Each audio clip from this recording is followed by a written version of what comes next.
Alhamdulillahirabbil alamin hamdan katsiran thayyiban mubarakan fi kama yuhibbu rabbuna wa yarda.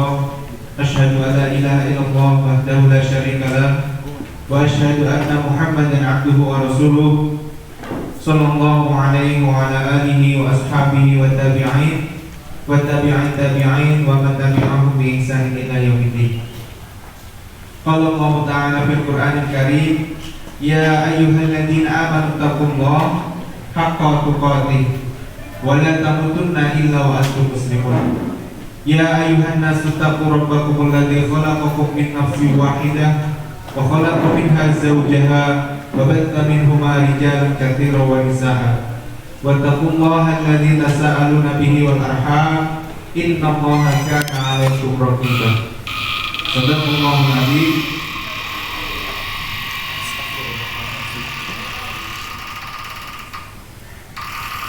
Segala puji dan syukur hanyalah milik Allah Subhanahu wa Ta'ala, Zat yang tidak pernah berhenti memberikan kenikmatan kepada kita semua, sehingga bentuk nikmatnya kepada kita semua pada hari ini kita masih diberikan kesempatan untuk menghembuskan nafas di muka buminya ini.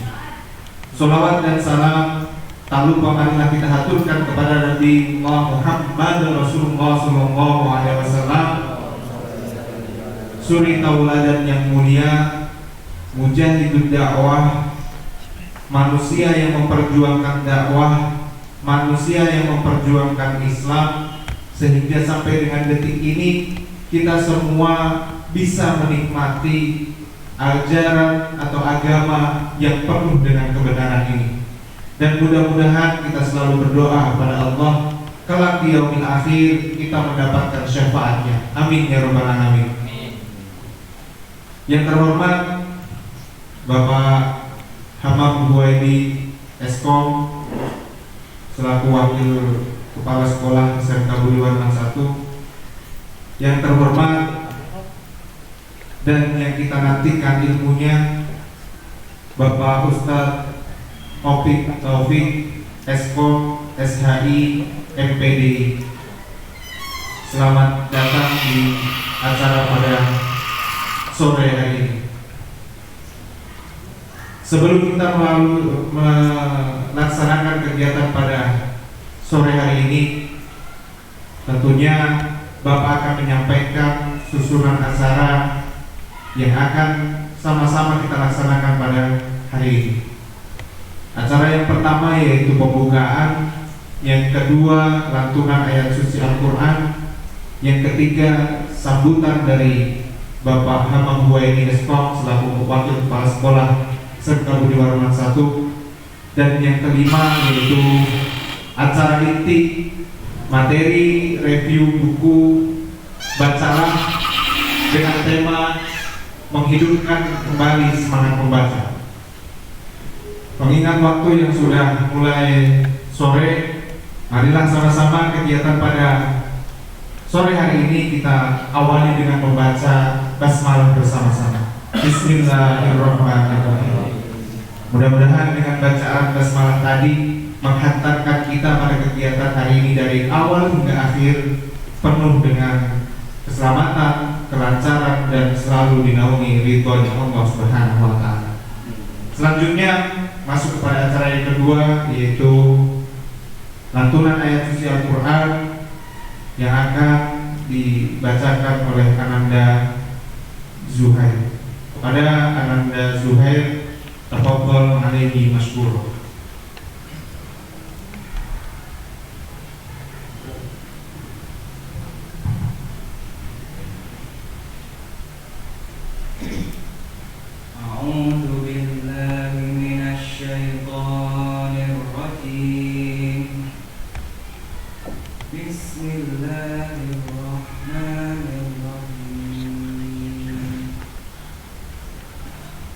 Iqra bismi rabbikal ladzi khalaq khalaqal insana min 'alaq Iqra wa rabbukal akram alladzi 'allama bil qalam 'allamal insana ma lam ya'lam kalla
Jazakumullah khair, barakallahu fikum.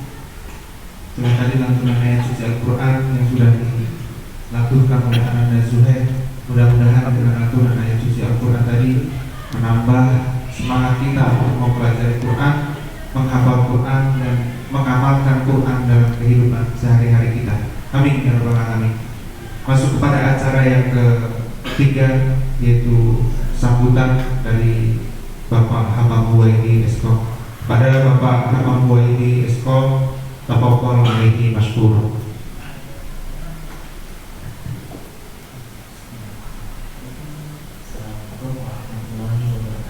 Waalaikumsalam warahmatullahi wabarakatuh.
Memang setiap siswa itu punya ya kegiatan kan minimal seminggu atau sebulan satu buku dibaca, atau topiknya sama atau beda-beda. Nah, mungkin nggak banyak lebar karena memang sudah sore juga yang kalian utamakan. Saya dari saya. Waalaikumsalam warahmatullahi wabarakatuh. Jazakumullah khair barakallahu fikum. Itulah tadi sambutan dari Bapak Wakil Kepala Sekolah kita, Bapak Hamam WDSKOM. Sebenarnya ini memang kita rencanakan untuk rutin setiap sebulan sekali dan beda buku yang nanti ini akan periodikal sebenarnya kegiatan ini setiap 1 bulan sekali. Karena memang ini awalan sebenarnya, makanya kita sedikit dulu yang diundang. Tadinya kita hanya mengundang Bapak Kepala Sekolah juga memang, karena memang ini untuk awalan dulu. Bahkan nanti setiap bulan itu ke depan kita undang OSIS, Rohis, SMK, SMA, dan SMP. Bahkan ke depan nanti kita juga akan mengundang, karena kita sudah tergabung di Rohis DKI Jakarta, kita akan undang ketua-ketua Rohis DKI Jakarta untuk kegiatan ini, Pak. Karena ini untuk awalan saja. Awalan saja kita memulai kegiatan rutin ini periodikal setiap 1 bulan sekali. Itu, Pak. Terima kasih Mama untuk sambutannya pada sore hari ini. Selanjutnya kita masuk kepada acara inti. Siapkan mata, siapkan akal, siapkan pikiran, siapkan buku dan pulpen, karena ini daging semua kalau kata anak sekarang. Karena ini adalah ilmu semua. Kalau sampai terlewat, kalau sampai tidak dicatat, maka itu tidak mungkin atau mustahil lah kita akan berulang lagi momen pada kesempatan hari ini. Mungkin saja tidak berulang, atau mungkin saja ada di antara kita sudah tiada dikarenakan maut sudah mendahului kita. Nah, anak-anak sekalian, pada 1500 tahun yang lalu, Allah yang mempunyai sifat maha pengasih dan maha penyayangnya membuktikan bahwa kasih dan sayangnya itu mewujudkan kepada sosok manusia yang diutus oleh Allah, yaitu diwujudkan kasih dan sayangnya itu dengan menurunkan satu wahyu, yang wahyu tersebut diharapkan mampu mencerdaskan seluruh umat manusia yang ada di muka bumi ini. Wahyu yang pertama turun 1500 tahun yang lalu, Allah menurunkan kata Iqra kepada Nabi Muhammad dan Rasulullah SAW. Ayat ini turun bukti bahwa Allah begitu cinta, Allah begitu sayang dengan Nabi Muhammad, karena melalui Iqra inilah yang mempengaruhi orang atau mampu mempengaruhi peradaban yang ada di dunia ini. Anak-anak sekalian, kegiatan pada sore hari ini tidak lain dan tidak bukan hanyalah satu mengharap wajah Allah Subhanahu wa taala, ridho dari Allah Subhanahu wa taala. Yang kedua adalah mengharapkan anak-anak sekalian ini mampu semangat dan mempunyai motivasi kuat dalam mengaplikasikan firman Allah yang pertama ini, yaitu Iqra. Lebih dalamnya lagi tentunya kita akan mendapatkan penjelasan dari pemateri pada siang hari ini. Sedikit saya sampaikan biografi pemateri pada kesempatan yang berbahagia.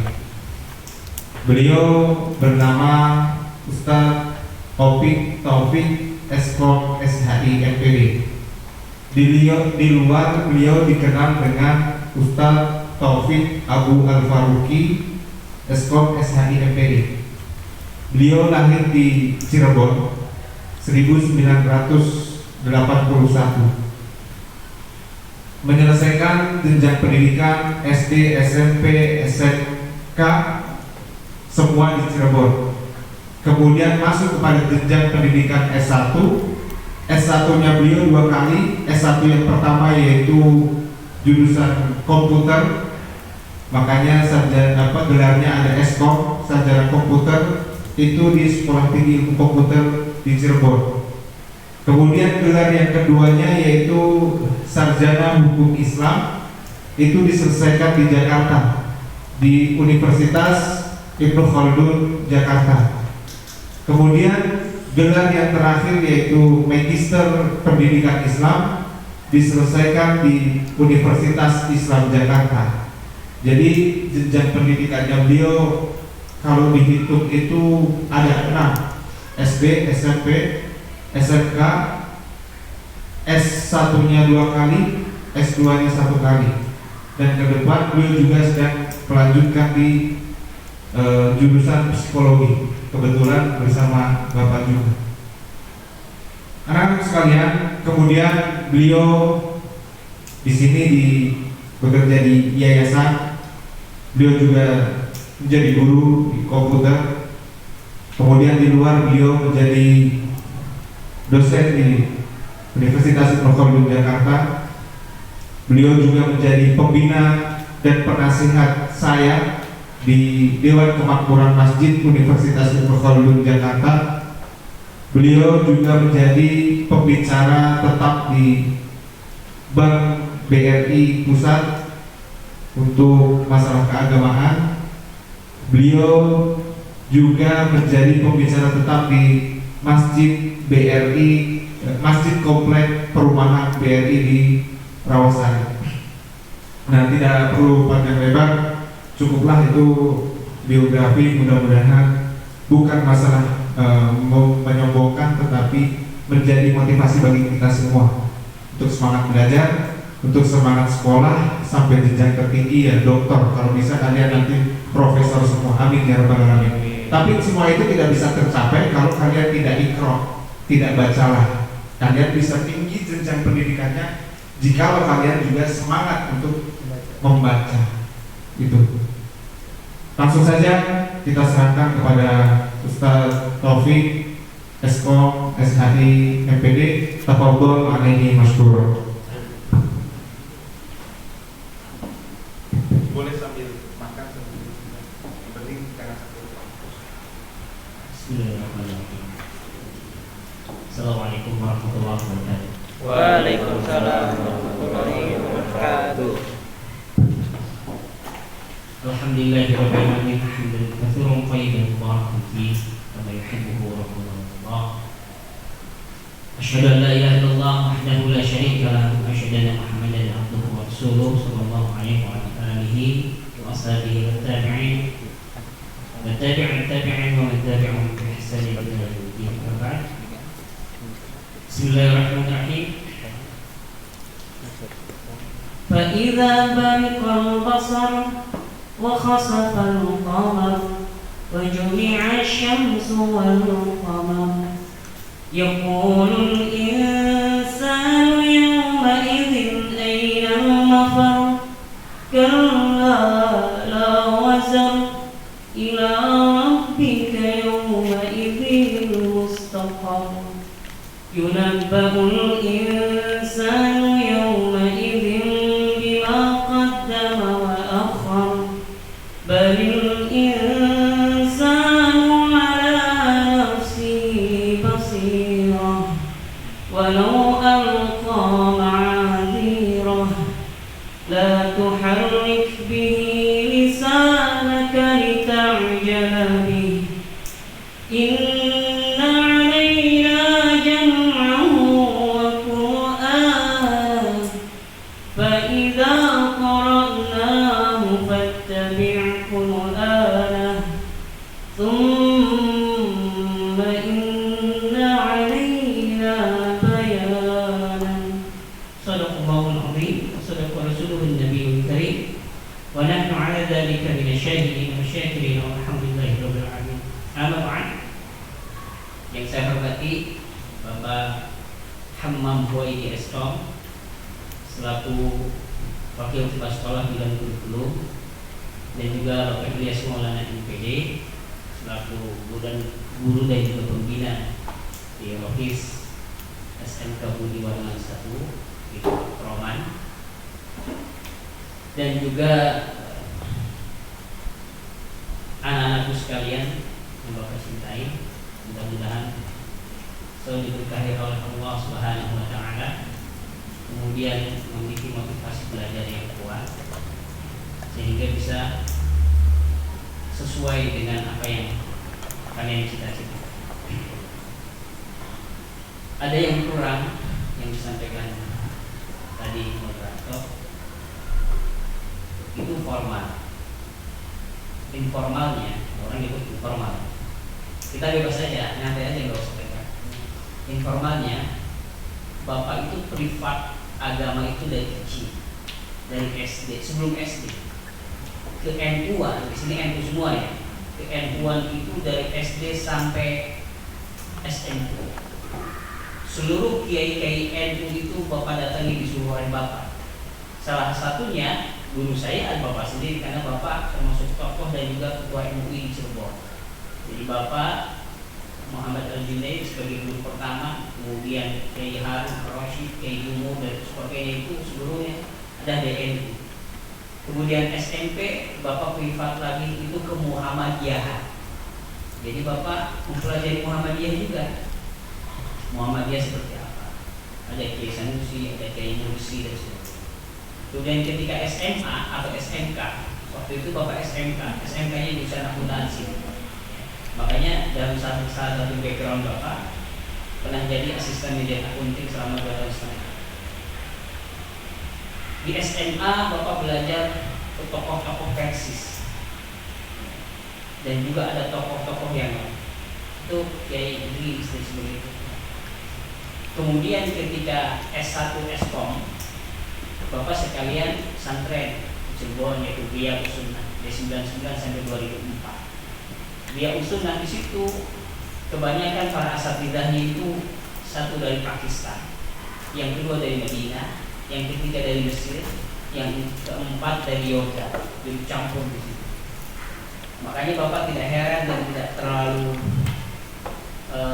kaku di dalam beragama, dan kalian pun harusnya begitu.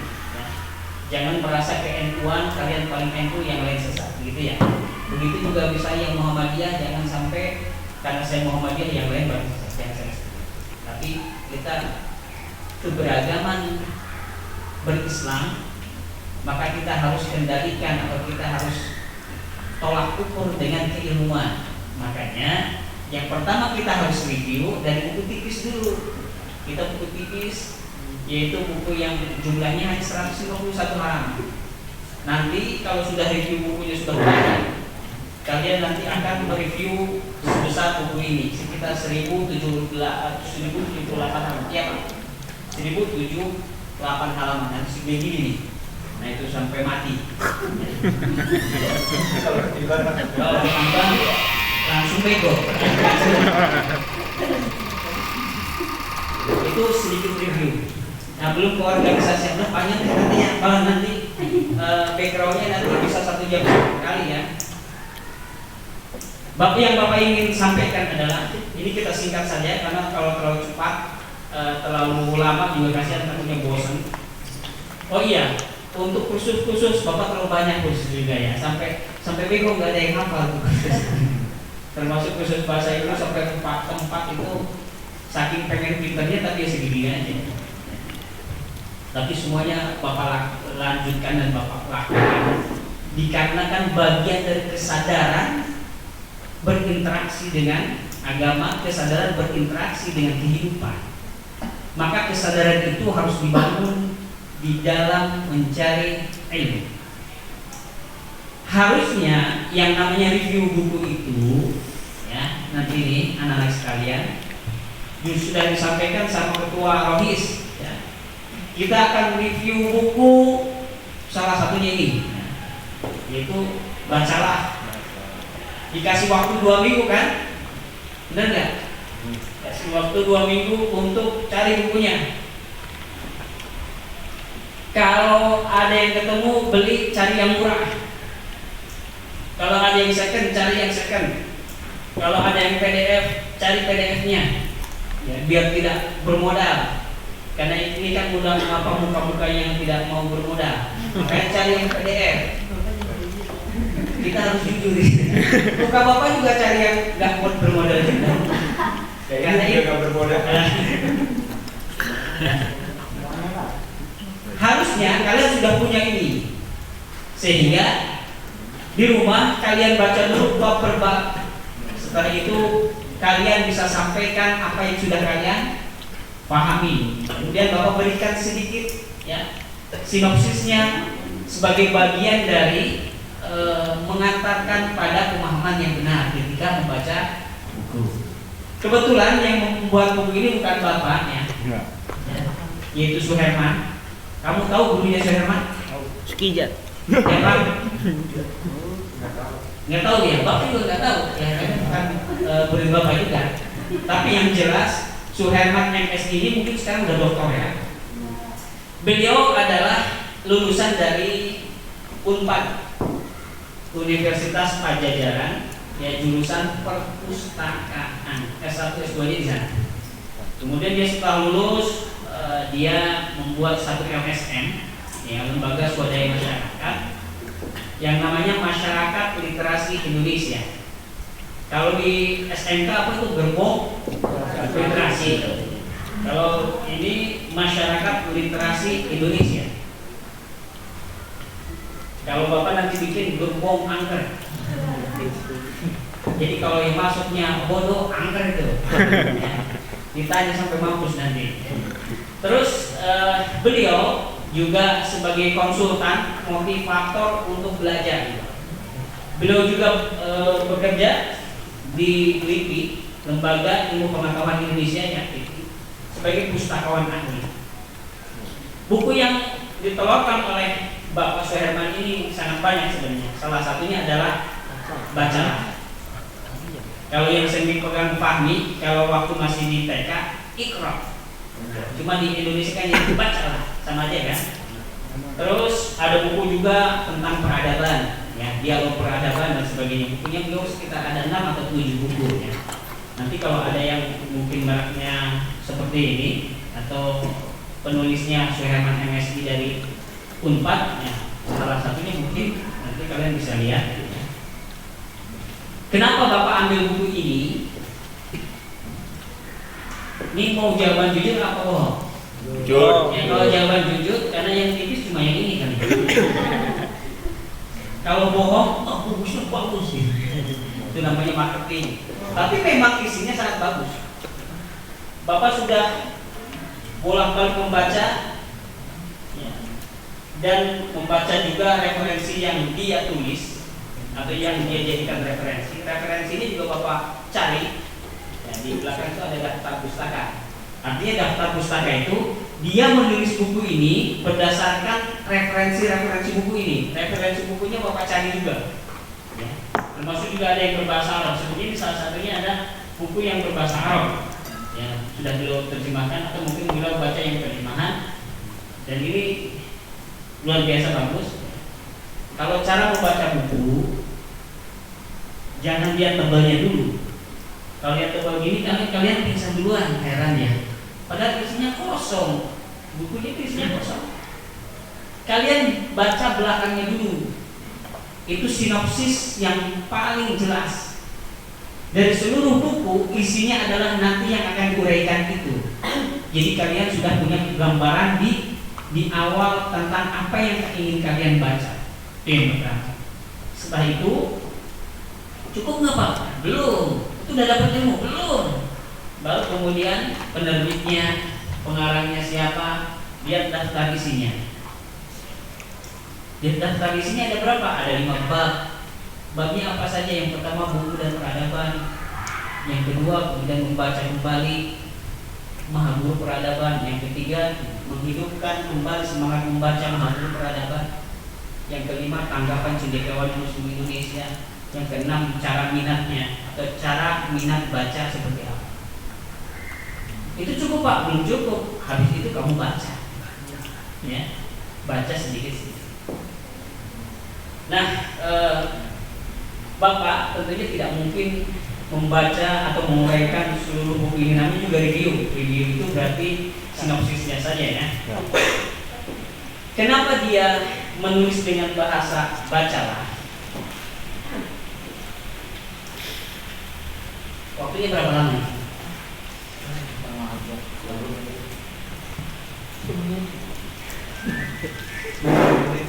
Saya mau nulis susah gitu. Wah, 20 menit kayaknya kurang. Bebas Pak waktunya Pak.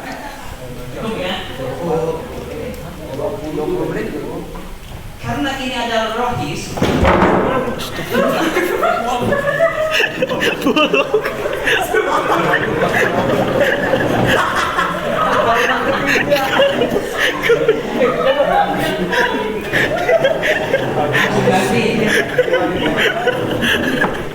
Ketiga orang aja. Bukan gua.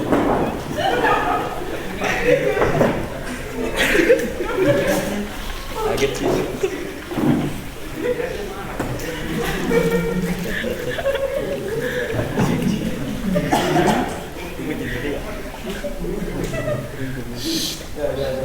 Sudah? Sudah. Oke, ada iklan sebentar tadi.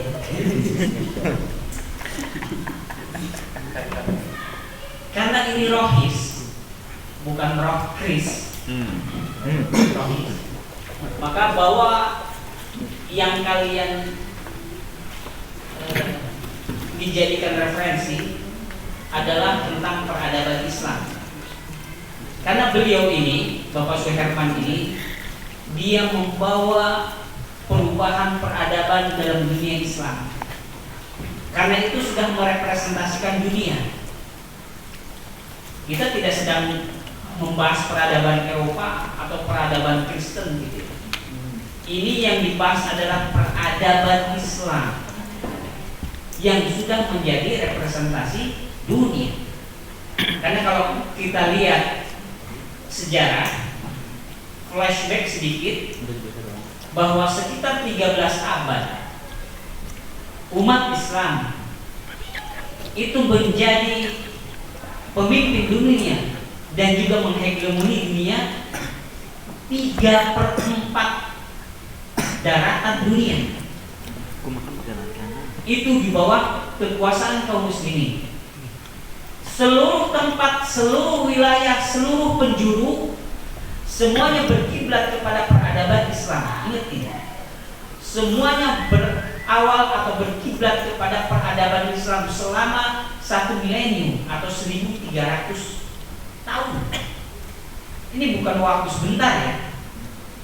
Berarti 13 abad itu berapa keturunan? Mulai dari 600 Masehi sampai terus ke 1924. Kalau kita hitung masa kejayaan ya sekitar 1300 saja. Seluruhnya kenapa Islam bisa kemudian menjadi lentera dunia dan juga menjadi satu catatan penting dan dicatat oleh seluruh bangsa, peradaban yang besar ini. Peradaban ini tidak muncul seketika kemudian muncul tanpa sebab. Munculnya ini dikarenakan justru banyak sebab. Salah satu sebab utama yang muncul yang berakibat menjadi pemimpin dunia itu adalah mereka mau dengan sadar, penuh kesadaran ketika mereka harus menyampaikan dan merealisasikan apa yang Allah sampaikan di dalam wahyu pertama itu. Tadi yang sudah disampaikan oleh Zuhair. Iqra bismi rabbikal ladzi khalaq. Khalaqal insana min 'alaq. Iqra wa rabbukal akram alladzi 'allama bil qalam. 'Allamal insana ma lam ya'lam. Itu sampai ayat 5. Jadi pertama turun itu ayat 1 sampai ayat 5. Tapi yang paling menarik adalah Iqra-nya itu harus Jibril tekankan kepada Rasulullah SAW itu sampai dipeluk, sampai kemudian pegang sampai Rasulullah nafasnya itu tersengal-sengal 3 kali. Baru 4 kalinya Jibril meneruskan Iqra bismi rabbikal ladzi khalaq. Tanpa diberikan objek, tanpa diberikan siapa yang harus dibaca atau apa yang harus dibaca, tanpa itu. Kalau bahasanya adalah tanpa ada maf'ul, tanpa ada objek penderita di situ. Kalau bahasa Bapak ketinggian nggak apa-apa ya, biar sedikit bingung gitu. Tapi nanti ditanyakan. Sehingga yang dimaksud membaca di situ adalah seluruh medan yang harus dibaca, baik medan kauliyah maupun medan kauniyah, baik medan itu dalil ujungnya maupun medan semesta alam ujungnya, seluruhnya harus dibaca. Ketika sudah mampu membaca maka 313, yang ramai ini 303, benar ya? Tapi yang justru pertama ada 313 adalah awal membentuk peradaban baru yang siap menghegemoni dunia. 313 bersama Rasulullah Sallallahu Alaihi Wasallam. Kalau 303 tujuh dia hari ini. Dari situ diteruskan setiap abad, setiap keturunan, setiap dinasti, setiap kelompok dan setiap kabilah. Maka membentuk mercusuar peradaban yang paling besar yang menjadi kiblat seluruh wilayah. Ingat, Eropa waktu itu adalah zaman Dark Age gitu ya namanya. Zaman kegelapan. Disebut zaman kegelapan karena seluruh itu bodoh semua. Sampai untuk membuang kotoran saja mereka tidak mampu. Loh, ini nggak percaya ya?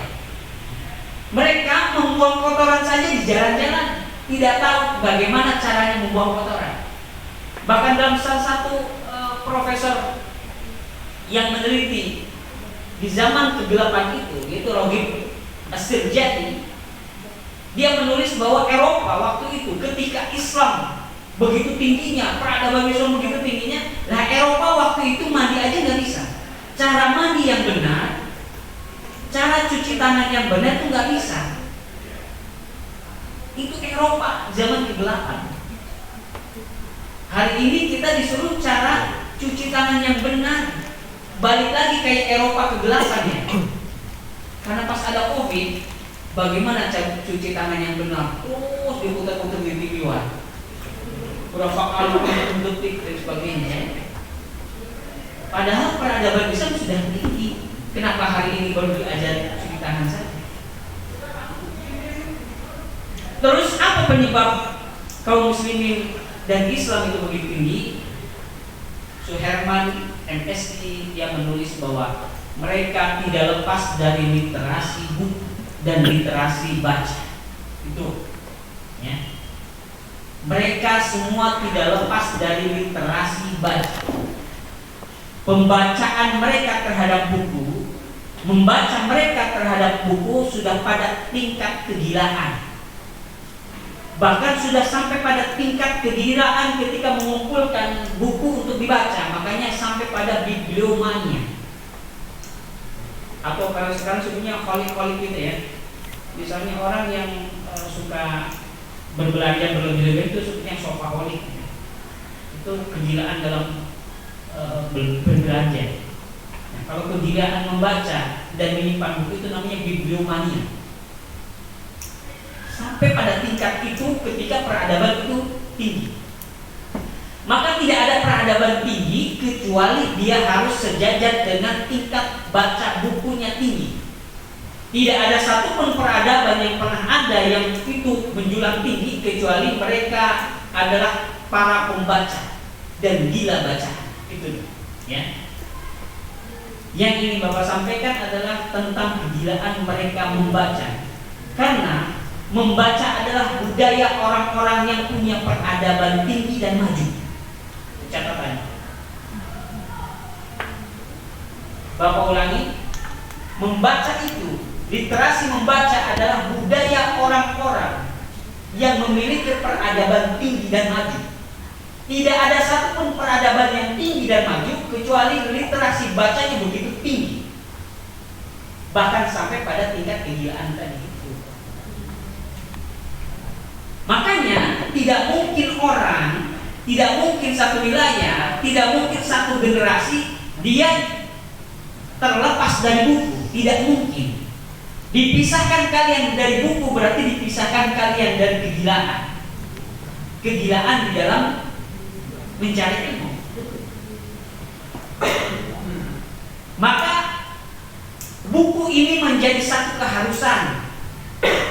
Kalau kata orang Jawa itu it's a must, suatu keharusan dia.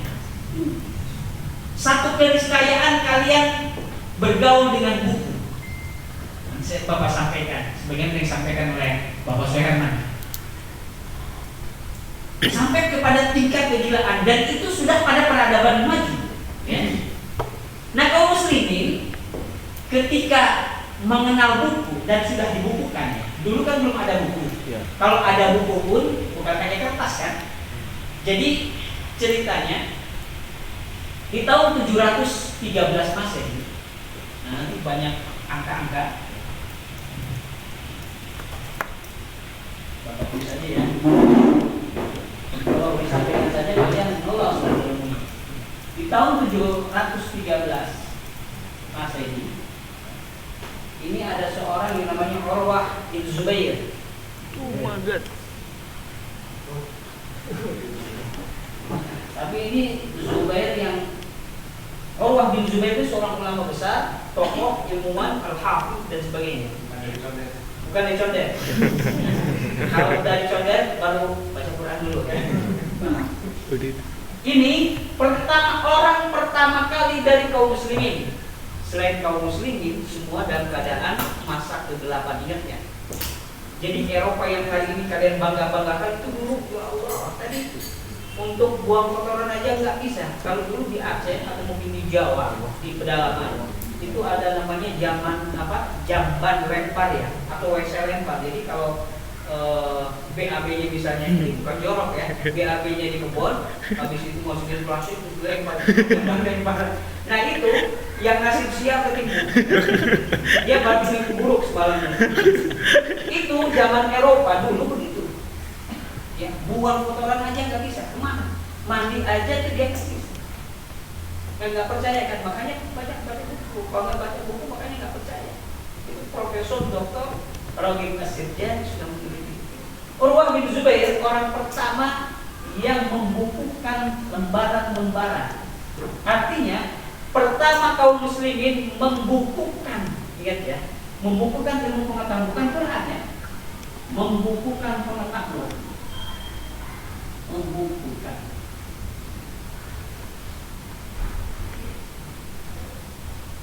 Dalam lembaran.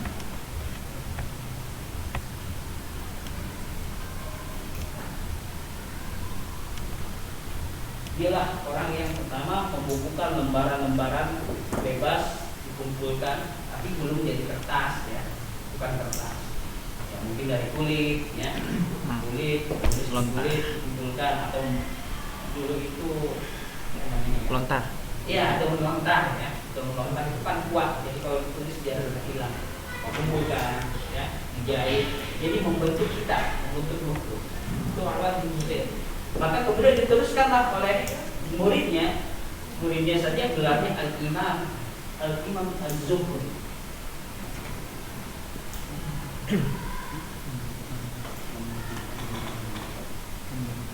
Dituliskan lagi oleh beliau untuk membukukan seluruh ilmu pengetahuan, apapun itu, bukan hanya Quran, apapun itu. Sampai rumahnya itu penuh dengan buku. Tidak ada ruang kosong kecuali hanya untuk istri dan anaknya. Dan itu juga mungkin sempit banget ya. Jadi rumahnya seluruhnya itu buku. Dia kumpulkan buku di sini biar istrinya masih bisa nafas ya.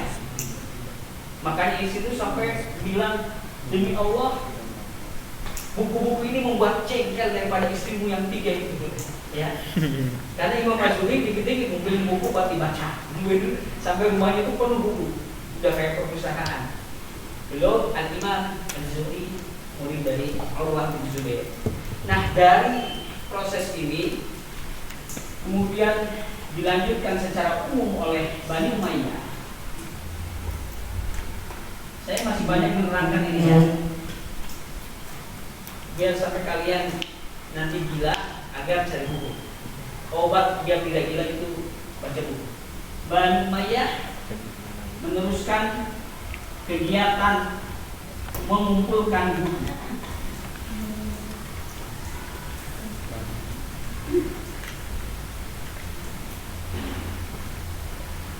Di sini di Bani Umayyah, ini Umayyah satu ya, betul-betul memperhatikan pendidikan selain aspek-aspek yang lain, sebagaimana aspek ekonomi, misalnya aspek sosiologi, ada juga aspek seluruh tentang kemasyarakatan, kemudian aspek politik, juga aspek kemaritiman. Itu berjalan selaras dengan pengumpulan buku dan khusus untuk pendidikan. Jadi di zaman Umayyah. Baru kemudian saya potong saja karena terlalu panjang. Baru Abbasiyah. Nah ini lebih gila lagi karena posisi sudah di Abbasiyah ini adalah posisi yang secara ekonomi kaum muslimin sudah tidak perlu bantuan IMF. Waktu itu belum ada. Ya, bantuan Amerika tidak perlu. Artinya kaum muslimin secara keseluruhan itu sudah menjadi kekhalifahan terbesar dan terkaya di dunia. Maka semua beralih untuk pendidikan, anggaran khusus untuk pendidikan. Tercatat ya, di sini ke atas ya. Khalifah Al ini yang paling banyak ya. Sebenarnya sebelum Khalifah Al Makmun, yaitu bapaknya Khalifah Harun Ar-Rasyid juga sudah membentuk banyak majelis-majelis dan mengumpulkan buku. Tapi Khalifah Al Makmun ini ada sedikit berbeda karena beliau mengumpulkan seluruh cendekiawan muslim untuk secara besar-besaran menerjemahkan buku-buku yang dari luar untuk masuk ke Islam menjadi bagian dari warisan-warisan ilmu, sehingga terkumpullah yang sangat besar ya, sampai membuat perpustakaan besar yang namanya Baitul Hikmah. Baitul Hikmah ini di Baghdad ya, di Baghdad itu ada 36 perpustakaan besar, PB perpustakaan besar. Ada 36 perpustakaan besar di tahun itu 813 tadi. Lihat, 813 sudah banyak perpustakaan besar, sekitar 36 perpustakaan besar itu di Baghdad. Dulu Baghdad itu mungkin Eropanya hari ini, atau mungkin Amerika yang di tempat di Harvard University, ya seperti itu. Jadi Baghdad waktu itu adalah kiblatnya pendidikan, kiblatnya mercusuar pendidikan. Orang kalau sudah belajar ke Baghdad, wah itu sudah luar biasa. Artinya seluruh penjuru, ya seluruh penjuru dunia itu orang kalau mau menyekolahkan anaknya harus ke Baghdad, yaitu di negara Islam. Karena kalau di sekolahkan ke Eropa mau diajarin apaan? Amerika waktu itu belum ada. Asia juga itu terpecah-pecah, Asia kecil, Asia Tenggara. Dan itu belum ada kebudayaan dan peradaban yang besar. Islam yang hanya muncul di sini. Kemudian di Kairo ada sekitar 10 perpustakaan besar. Ini perpustakaan besar. Kemudian ada juga di waktu itu Persia sudah takluk ke kaum muslimin, itu dibuat 4 perpustakaan besar. Kemudian di daerah Syam juga sekitar ada 5 perpus di tambahan dari Bapak. Di Syam itu sekarang apa? Suriah, Lebanon, Jordan, sama Filistin hari ini Pak. Itu bagian dari Syam. 4 negara ini sebenarnya itu ada 5 perpustakaan besar. Kemudian di Spanyol atau waktu itu menyebutnya Cordova. Spanyol atau Cordoba. Ini ada 70 perpustakaan besar. 70 ini salah satunya adalah nama perpusnya itu Al-Hakim, bukan perpusnas ya. Perpustakaan Al-Hakim namanya itu. Wah, udah hafal.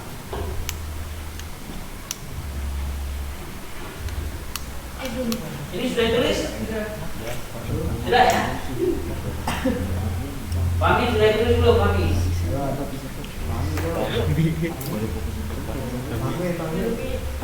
Ya. Kalau bisa pakai soalnya sudah. Perpustakaan besar tadi di Cordoba ada 70, yang paling besar itu namanya Al-Hakim. Perpustakaan Al-Hakim. Perpustakaan Al-Hakim ini didirikan oleh Khalifah Abdurrahman. Di dalamnya itu memuat sekitar 600.000 buku. 600.000 buku di tahun 800-an. Ini di tahun 2022 buku di rumah cuma ada 2. Tuh. Peradaban apa itu? Benar kan? Benar. Di rumah buku cuma 2. Dua-duanya novel. Kenapa? Aduh, Ya? apa itu?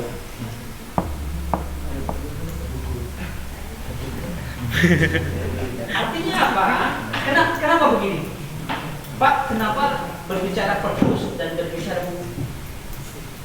Dan jawabannya, karena tidak disebut negara besar dan maju, dan tidak disebut peradaban itu besar dan maju jika literasi baca dan bukunya tidak ada. Itu instansi, itu omong kosong. Korelasi buku, korelasi daya baca itu ada koherensi dengan peradaban setiap wilayah. Maka jika peradaban itu mundur, terbelakang, terpuruk, negara miskin, dimanapun itu, dan sudah diteliti oleh profesor, satu profesor itu saya lupa namanya. Profesor ini adalah jurusan matematika, tetapi kemudian dia beralih, ya, mempelajari psikologi, karena dia ingin melihat dan menganalisa apakah betul ada korelasi langsung peradaban tinggi itu pasti literasi baca dan buku itu pasti nyambung atau sejajar. Dan dia sudah membuktikan setiap negara-negara maju dan peradaban maju, literasi buku dan bacanya itu sangat tinggi. Makin tinggi literasi baca dan buku, maka makin tinggi juga peradabannya. Begitu juga dan negara-negara berkembang, literasi baca dan buku itu minatnya rendah sekali, sehingga peradabannya juga kembang kempis. Ya, hidup segan mati tak mau, la yahya wa la yamut. Jadi sebut peradaban nggak bisa. Tapi kalau sebut tidak ada peradaban juga ada orangnya. Itu negara-negara berkembang, negara-negara yang belum maju, bahkan negara-negara miskin ke bawah, literasi baca dan bukunya juga miskin. Ingat, di Eropa hari ini yang bukan Eropa yang dulu, hari ini Eropa adalah mengambil sisi metodologis yang pernah dikembangkan oleh kaum muslimin. Jadi Eropa hari ini sebabnya maju karena mengikuti peradaban kaum muslimin dulu. Diambillah metodologis empirik itu untuk membangun Eropa. Ya, paham? Hari ini. Sehingga mereka peradabannya begitu maju dan luar biasa, menjadi kiblat bahkan. Di sana orang, khususnya mahasiswa atau siswa, rata-rata membaca buku 8 jam per hari. Ya, siapa namanya yang paling ini? Siapa namanya? Hah? Raffi. Berapa jam sehari kamu baca buku? Gak pakai jam, Pak. Saya kiloan. Ya. Di sana orang-orang maju, literasi baca dan bukunya itu 8 jam per hari. Dan hasil penelitian pula, negara-negara Asia Tenggara, khususnya Indonesia, yang paling pintar baca bukunya 2 jam per hari. Coba, ini yang paling pintar 2 jam per hari. Udah petantang-petantang aja, kalau pergi ke Eropa nggak ada apa-apanya. 2 jam di sana tuh siswa mungkin, nggak siswa deh, anak TK mungkin, anak TK aja baca 2 jam. Di sini sekelas mahasiswa 2 jam, atau sekelas orang pintar 2 jam. Kan begitu rendah baca buku. Ya gimana mau baca buku, bukunya aja nggak ada. Ya kan tidak pernah minat kepada buku. Diawali karena tidak pernah punya minat membaca. Ada minat baca, daya bacanya kurang tadi. Betul. Daya bacanya juga kurang, sehingga susah untuk membangkitkan kembali. Padahal kita punya peradaban tinggi. Saya bilang, ya, peradaban tinggi ini, kalau kita kembali kepada semangatnya yang disebutkan tadi, menghidupkan semangat maha guru peradaban itu, tidak ada satupun tokoh dunia, ya, tidak ada satupun tokoh dunia yang tidak membaca buku. Kamu cari, kecuali tokoh sebelah sama tokoh bumi. Tidak ada satupun tokoh peradaban dunia yang tidak membaca buku. Memang banyak membaca buku belum tentu jadi tokoh, tapi tidak ada satupun tokoh yang tidak membaca buku. Betul ya?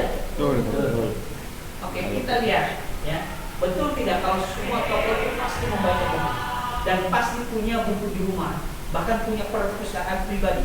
Dulu di zaman Umayyah dan Abbasiyah tadi, banyak perpustakaan pribadi yang dimiliki oleh orang-orang, bahkan perpustakaannya itu mirip seperti perpustakaan umum. Jadi kalau masuk ke situ itu dikira perpustakaan hari ini. Itu padahal punya pribadi. Dikarenakan gilanya mereka terhadap peradaban membaca, karena membaca itu bisa memunculkan segala pemikiran, ide, mengembangkan diri dan sebagainya. Dari mana itu ilmu? Dari mana itu bisa mocek dan sebagainya? Kalau tanpa ilmu, tanpa pemikiran, tanpa ide muncul karena hasil dari baca yang begitu besar. Contoh, ya, Bapak kasih contoh. Diawali Sulaiman bin Ayyub. Saya mengikuti beliau. Karena kan review buku katanya. Nggak bisa, masih banyak ini. Sulaiman bin Ayyub. Nanti kita teruskan lagi ya kalau memang ini nggak nyampe. Nanti ada pertanyaan nggak? Kata jawab. Kata jawab ya. Sulaiman bin Ayyub, dia termasuk salah satu tokoh besar dari Syafi'iyah. Ya. Beliau begitu memperhatikan waktunya. Tidak ada satu tempat, momen apapun itu kecuali dia harus membaca buku dan membaca kitab-kitab yang ada, karena dia harus sampaikan itu dan memberikan teladan kepada murid-murid. Maka di suatu saat beliau berkunjung ke salah satu muridnya itu, karena perjalanannya jauh. Beliau berkunjung, datang ke rumah muridnya. Setelah selesai dia pamit pulang. Sebelum pulang, kata beliau ke murid ini, sesungguhnya tadi perjalanan dari rumahku ke rumahmu itu terlalu panjang, sehingga aku membaca buku. Dan alhamdulillah habis satu buku, satu kitab saya habiskan di dalam perjalanan. Sulaiman bin Ayyub, tokoh besar. Makanya sampai kata Imam Asy-Syu'bah rahimahullah, Imam Asy-Syu'bah, dia mengatakan, kalau kalian di zaman itu ya, karena peradabannya begitu tinggi, kalau kalian melihat orang-orang yang jalannya tergesa-gesa, buru-buru kayak mau ke Jambak, pulang balik, kata dia, ingat, kalau kalian lihat di jalan seperti itu, hanya dua orang, hanya tipe dua orang, hanya tipenya dua. Kalau bukan orang gila, dia orang yang sedang menuntut ilmu. Ya. Menuntut ilmu itu bergesa-gesa, karena waktu jangan sampai habis di jalan. Ya. Jangan sampai waktu terbuang di jalan, buat jalan sampai 1 jam. Condet ke Budi Warma 1 jam. Bahkan bisa 2 jam tuh, kalau bisa 2 jam. Di warkopnya yang lama. Di warkopnya 1,5 jam. Ya. muter dulu 15 menit sampai sini, nambah 5 menit lagi 2 jam full. Makanya kata Imam Asy-Sya'bani, kata beliau ketika beliau ditanya, wahai Imam, bagaimana cara engkau mempelajari sesuatu, bagaimana cara engkau mempelajari ilmu? Kata beliau, kalau kau ingin mempelajari ilmu, yang pertama kau harus buang malasmu. Benar gak? Itu Islam itu.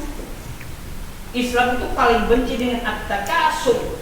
At-takasur itu kemalasan.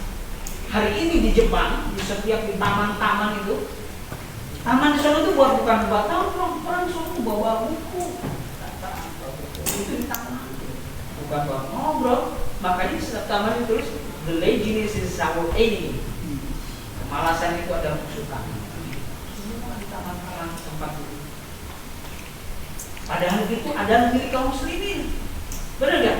Itu milik Islam loh. Makanya kata beliau, satu, buang jauh-jauh itu yang namanya kemalasan. Yang kedua, kau harus rakus mencari ilmu. Sabarnya harus seperti sabar keledai. Dan gerakan cepatnya atau bahasanya gerceknya itu seperti burung gagak. Maka kau akan memperoleh ilmu. Sampai-sampai yang namanya Muhammad bin Hasan Asy-Syaibani, beliau tiap hari mengumpulkan air minum dan air untuk cuci. Kalau udah rasa kantuk, udah mudah, diambil itu air. Kata beliau, karena sesungguhnya nafsu untuk tidur kan dari hawa panas atau udara panas, maka basuhlah udara panas itu dengan air yang dingin. Makanya dia selalu menyiapkan air untuk cuci tangan, untuk minum. Bukan cuci tangan dia yang minum itu, cuci tangan bisa sama air minum. Karena beliau tidak ingin malam itu dihilangkan. Makanya Imam Ahlus Sunnah di zaman salaf mengatakan, pergunakan seluruh keinginanmu itu, pergunakan waktu untuk mengikuti seluruh keinginanmu itu selama malam masih ada. Karena malam itu adalah siangnya bagi para penuntut ilmu. Paham? Karena malam itu adalah siang bagi para penuntut ilmu. Jadi sebenarnya masih banyak. Kenapa malam jadi siang ini? Masih banyak sebenarnya. Kemudian yang memberikan catatan di ulama salaf bagaimana mencari ilmu yang baik itu, para imam salaf mengatakan malam adalah waktu terbaik untuk membaca dan belajar. Sebagian ulama salaf waktu itu dia gunakan malam mulai sehabis isya, membaca, menulis, belajar, dan berhenti sampai terdengar adzan Allahu Akbar di subuh hari. Itu dia lakukan sepenuh hidup dia. Kenal Imam An-Nawawi, sering lihat bukunya atau sering baca bukunya? Imam An-Nawawi yang punya kitab apa? Kitab Hadis Arba'in An-Nawawi atau Al-Arba'ah atau Sahih Muslim, Sahih Muslim yang syarahnya itu punya Imam An-Nawawi itu. Beliau itu adalah tokoh besar di Syafi'iyah, itu Imam An-Nawawi. Beliau sendiri yang menceritakan, kata beliau, ketika aku mempelajari ilmu itu selama 2 tahun penuh, lambungku belum pernah diletakkan di atas kasur dan lantai, maksudnya di lantai. Lambungku belum pernah diletakkan di atas lantai. Makanya muridnya Sadar Al-Jamaah mengatakan bahwa ya, beliau di rumahnya tidak ada satu space, satu ruangan pun kecuali di situ semuanya buku. Makanya ketika Sadar Al-Jamaah ini muridnya mau main ke Imam Nawawi, katanya berhenti dulu di depan rumah, sebentar, saya bereskan dulu kita. Untuk apa? Untuk dia duduk satu orang, space untuk duduk. Kenapa dia bilang saya tidak pernah meletakkan lambung saya di lantai itu selama 2 tahun penuh? Sehari-harinya dia membaca kitab, menghafal kitab, memahami kitab, menulis kitab, Dan kalau ngantuk dia bersandar di kitab-kitab. Itu maksudnya. Bukan tidak pernah tidur. Ketika dia ngantuk, dia bersandar di kitab. Ketika bangun, dia cuci muka, dia nulis atau membaca. Kalau tidak seperti itu, dia kemudian mengajar. Makanya ketika dia belajar saja, sehari itu 12 kitab berbeda disiplin ilmu dia pelajari. Satu hari 12 kitab berbeda disiplin ilmu sehari. Gilanya itu sampai hari ini bukunya masyhur dan kita mendapatkan banyak berkah. Kita bisa sampai tidak ada. Terus menjelma sampai hari ini menjadi keberkahan bagi kaum muslimin. Itu habis ya. Itu baru bab 1. Ya. Nah, ditambah nanti bab 2. Ya, karena waktunya sudah habis, kita potong dulu. Insya Allah kalau mungkin nanti perlu diskusi lagi. Karena Bapak di tahun pelajaran ini tidak ada ngajar, ya, tidak ada ngajar di kelas-kelas kalian, maka boleh berdiskusi secara langsung jika ada waktu, entah di masjid, entah kalau di lab atau di mana, boleh berdiskusi tentang keilmuan apapun itu, ya. Nggak usah komputer aja, mau ilmu harus aja kita bicarakan, ya. Mau bicara tentang ilmu ekonomi, ilmu pendidikan agama Kristen, ya, betul, kristologi, ya. Terus mau bicara tentang masalah politik yang bagus, ya. Mau bicara tentang masalah Pancasila, boleh. Jadi kita berdiskusi. Karena waktu sudah habis, insya Allah mudah-mudahan sedikit banyaknya bisa memberikan pengetahuan yang baik kepada kita, dan itu insya Allah bagian dari modal yang bisa kita capai yang bisa kita peroleh hari ini. Insya Allah ini belum selesai, tapi nanti Bapak rekomendasikan, ya, kalian bisa mencari buku ini silahkan di mana saja, ya. Yang jelas di toko material tidak ada. Saya toko-toko buku yang tersedia, atau langsung online, ya, nanti kayak Remano sudah ada ya. Nah, maksud saya kayak Remano begitu, nanti sudah siap, kalian sudah dapat bukunya, ya. Nanti kalian bisa pelajari. Yang tidak paham nanti, Pak, kita diskusi apa? Boleh nanti diskusi, ada waktu tempat lain di momennya. Gitu. Insya Allah itu saja ya yang saya sampaikan. Jika ada kesalahan tentunya datang dari Bapak sendiri, dan jika itu kebenaran tentunya itu bagian dari kebenaran dari Allah. Subhanallah wa bihamdika, asyhadu an la ilaha illa anta, astaghfiruka wa atubu ilaik. Assalamualaikum warahmatullahi wabarakatuh. Waalaikumsalam warahmatullahi wabarakatuh. Jazakallahu khairan warahmatullahi wabarakatuh. Setelah tadi pemaparan materi tentang review buku Bacalah, memang masih kulitnya sih sebenarnya belum masuk kepada intisari, karena kita kalau belajar itu tergesa-gesa untuk selesai. Tapi kalau ulama terdahulu yang disampaikan oleh Ustaz tadi, orang itu tergesa-gesa untuk belajar. Kalau kita belajar tergesa-gesa untuk selesai. Nah, makanya itulah yang membuat mungkin salah satu faktor Islam hari ini terpuruk, tidak bisa mengalahkan peradaban Eropa. Kemudian jika ada yang ingin bertanya, dipersilakan. Biasanya dari mana? Tanya. Ya, terima kasih. Halo, Pak. Nah. Waalaikumsalam. Oh iya. Assalamualaikum warahmatullahi wabarakatuh. Waalaikumsalam warahmatullahi wabarakatuh. Nah, Pak, saya mau menanyakan pertanyaan. Nah, tadi yang seperti Bapak jelaskan itu kan Islam dahulu kala itu kan sebagai peradaban yang sangat maju dan mercusuar pendidikan dunia kan. Nah, tapi kenapa Pak? Sekarang ketika kita melihat kebodohan, kemiskinan dan keterbelakangan itu secara spontan kita akan teringat kepada umat muslim sekarang Pak. Nah, itu kira-kira faktornya apa Pak? Dan apa yang menyebabkan itu Pak? Nah. Sekian, terima kasih. Wassalamualaikum warahmatullahi wabarakatuh. Pertanyaannya kalau Ada lagi yang mau bertanya? Ada? Cukup? Cukup. Satu aja gitu. Berarti udah paham semua. Alhamdulillah gitu. Alhamdulillah. Paham. Insya Allah. Mungkin satu dulu kan. Saudara berkat kita silakan untuk memberikan jawaban dari pertanyaan Anda.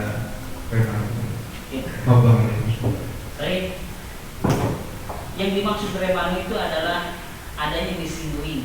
Iya, missing link ya. Adanya keterputusan antar peradaban kita yang maju, Islam, kok sekarang yang paling mundur terbelakang, betul ya?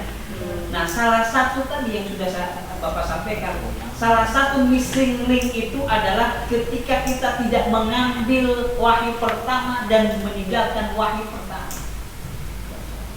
Bacalah itu yang hilang. Maka literasi baca hari ini yang Masya Allah memprihatinkan. Makanya kita cek kembali ke PISA, bukan PISA, PISA, Program for International Student Assessment. Itu apa yang diuji? 3 yang diuji, Math, Science, dan Reading. Tiga-tiganya kita memprihatinkan posisi 62 dari 70. Ya, posisi 62 dari 70 negara. Sedangkan minat baca kita ke 70 dari 72 negara. Itu pun negara di bawahnya yang gak jelas. Negara Kongo, Zimbabwe kedua. Kalau nggak ada apa Kongo, Zimbabwe, kita mungkin paling bucin. Bener nggak? Missing link kita, keterputusan kita dengan peradaban yang tinggi itu dikarenakan jalur korelasi yang hilang. Itu adalah literasi baca, minat baca, dan daya baca yang hilang. Coba kalau kita jujur kepada kita tadi, jangankan beli buku, baca buku aja sudah nggak mau kan? Tapi merasa paling pintar. Benar ya? Benar. Baca buku enggak, tapi merasa paling pintar. Bukannya nggak gitu Pak. Setahu saya, dari mana yang jadi? Benar nggak? Bapak pengen kasih tahu proses yang harus ini sedikit mendalam ya. Tapi dengarkan saja, ya. Dengarkan saja, perhatikan 1 menit. Harusnya hari ini agar tidak terjadi missing link ke atas itu,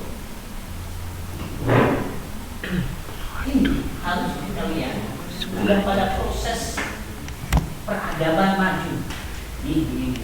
Maka di sini ada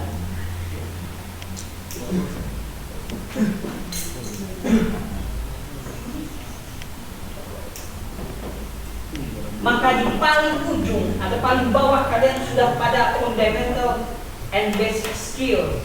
Di sini kalian harus mempelajari yang namanya critical thinking, ya. Critical thinking. Kemudian belajar juga logical atau logical reasoning.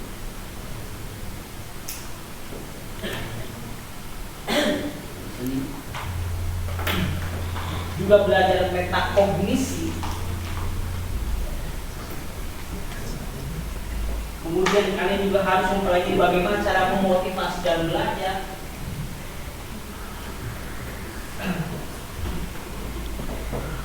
Kalau kalian diawali dari basicnya ini, fundamental dan basic skill dengan critical thinking, logical reasoning, kemudian metakognisi, motivasi belajar, sehingga kalian tidak pernah tersentuh oleh yang namanya laporan hoax. Ini adalah untuk menghilangkan laporan hoax. Kalau ilmu yang kalian sudah mendapatkan bukan bagian dari hoax, maka tingkatkan sedikit di sini.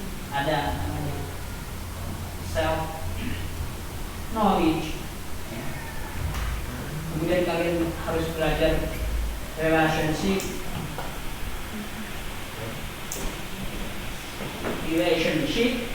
kemudian kalian baru berbicara tentang karir, mau kemana, mau berbuat apa yang sudah kalian lakukan dari awal, baru kemudian ujungnya kalian bisa menemukan meaning and philosophy of life di sini. Dan itu philosophy. Inilah yang diajarkan oleh Ki Hajar Dewantoro. Ki Hajar Dewantoro atau Dewantara atau Suwardi Suryadingrat bukan hanya triloka saja. Apa yang triloka itu? Ing Ngarso Suntolodo, Ing Madya Mangunkarso, Teguh Handayani, baru tinggal sok sing provokasor. Udah kayak gitu. Bukan hanya Triloka tuh Ki Hajar Dewantoro. Ki Hajar Dewantoro justru memberikan faedah filosofi kenapa harus belajar, kenapa harus berpendidikan. Siapa Hilmi misalnya, kenapa berpendidikan? Untuk dapat ijazah, untuk dapat kerjaan, untuk apa lagi, untuk gaya-gayaan.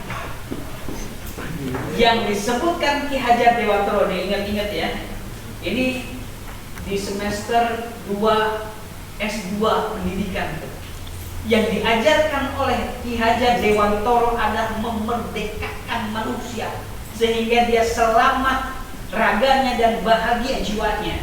Maka itulah namanya survive and happy. Seluruhnya pendidikan harus membentuk kepada selamat raga, bahagia jiwa. Maka 3 peran pendidikan kata Ki Hajar Dewantoro adalah memajukan dan menjaga diri, memelihara dan menjaga bangsa, memelihara dan menjaga dunia. Itu bukan untuk jadi YouTuber, bukan untuk kerja jadi sales motor, bukan untuk kerja jadi akunting, bukan. Karena seluruh pendidikan itu diakomodir oleh seluruh agama, bukan Islam saja, seluruh agama. Karena dia ingin selamat dan ingin bahagia, betul nggak? Ingin survive dan juga happy. Ujungnya begitu. Kan kita beragama juga bukan hanya untuk akhirat, dunia dan akhirat. Ketika akhirat kan pengen selamat dan bahagia, selamat di neraka dan juga bahagia di surga, benar nggak? Itu yang disampaikan Ki Hajar Dewantoro di tahun 1900 ketika membentuk taman siswa. Karena beliau itu termasuk manusia jenius, aktivis jenius yang datang dari Ningrat, tetapi concern terhadap pendidikan. Maka dia selalu melakukan perlawanan terhadap orang Belanda. Ya. Barakallahu fiik. Luar biasa jawabannya. Bagaimana Imam? Cukup ya? Cukup. Gak ada pertanyaan lagi ya? Ya. Karena kita memang punya cita-cita atau prinsip tergesa-gesa dalam belajar, tergesa-gesa selesai.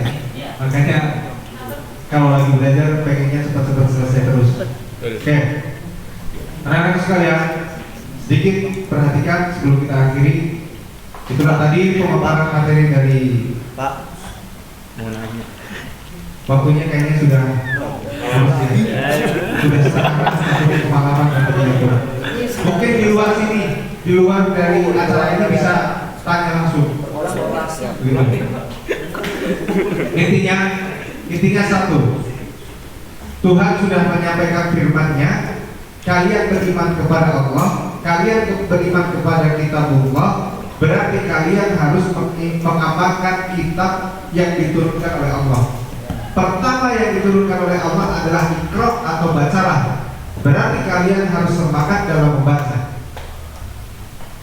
Bullshit kalau pendidikan itu tanpa membaca.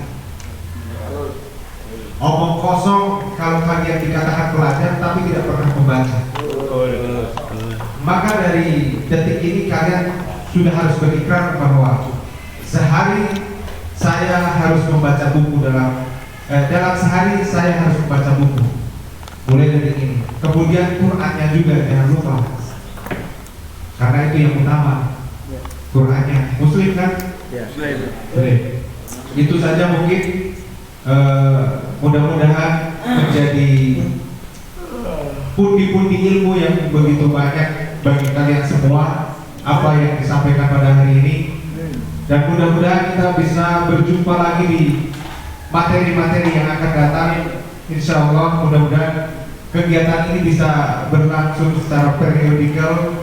Ini baru part 1, bisa nanti di part 2, part 3, part 4 dan part yang lainnya. Dan mudah-mudahan kalian semua istiqomah dalam mengikuti kegiatan rohis ini. Kegiatan rohis ini tidak lain dan tidak bukan hanyalah untuk satu saja, mencerdaskan kalian semua. Hanya untuk memberikan semangat agar kalian memanfaatkan potensi akal dan pikiran kalian semua. Itu marilah kita akhiri dengan membaca doa penutup. Mari kita rendahkan diri kita, rendahkan hati kita sambil mengadakan tangan meminta kepada Allah Subhanahu wa taala agar supaya kita semua selalu diberikan kesehatan, umur panjang dan diberikan kelancaran apa yang kita lakukan dalam sehari-hari. A'udzubillahi minasyaitonirrajim. Bismillahirrahmanirrahim. Astaghfirullahal azim alladzi la ilaha illa huwal hayyul qayyum wa natubu ilaihi. Alhamdulillahi rabbil alamin. Hamdan syakirin, hamdan na'imin, hamdan yuwafi ni'amahu wa yukafi'u mazidah.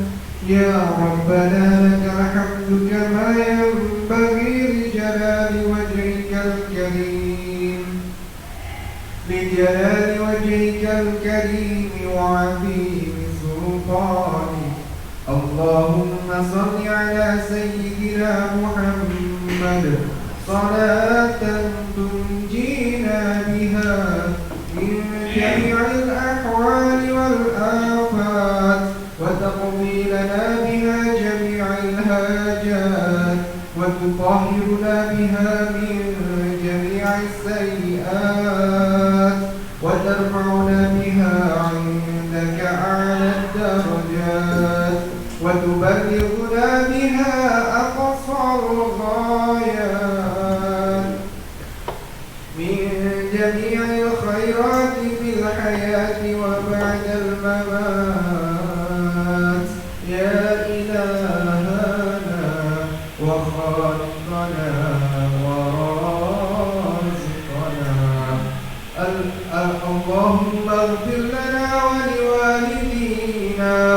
wa liwalidina warhamhum kama rabbawna shighara wa lijami'il muslimina wal muslimat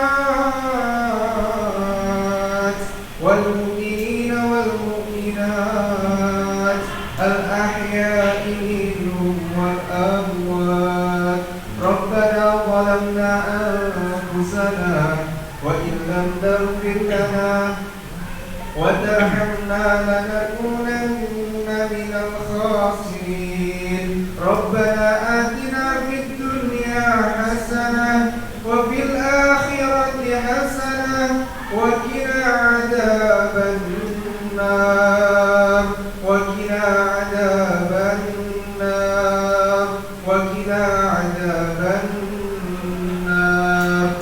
Wa sallallahu ala sayyidina Muhammad wa ala alihi wa sahbihi al-ahya wa sallama tasliman katsiran katsiran. Subhana rabbika rabbil izzati amma yasifun wa salamun alal mursalin walhamdulillahi rabbil alamin. Subhanallah wa bihamdika asyhadu an la ilaha illa anta astaghfiruka wa atubu ilaik. Wassalamualaikum warahmatullahi wabarakatuh.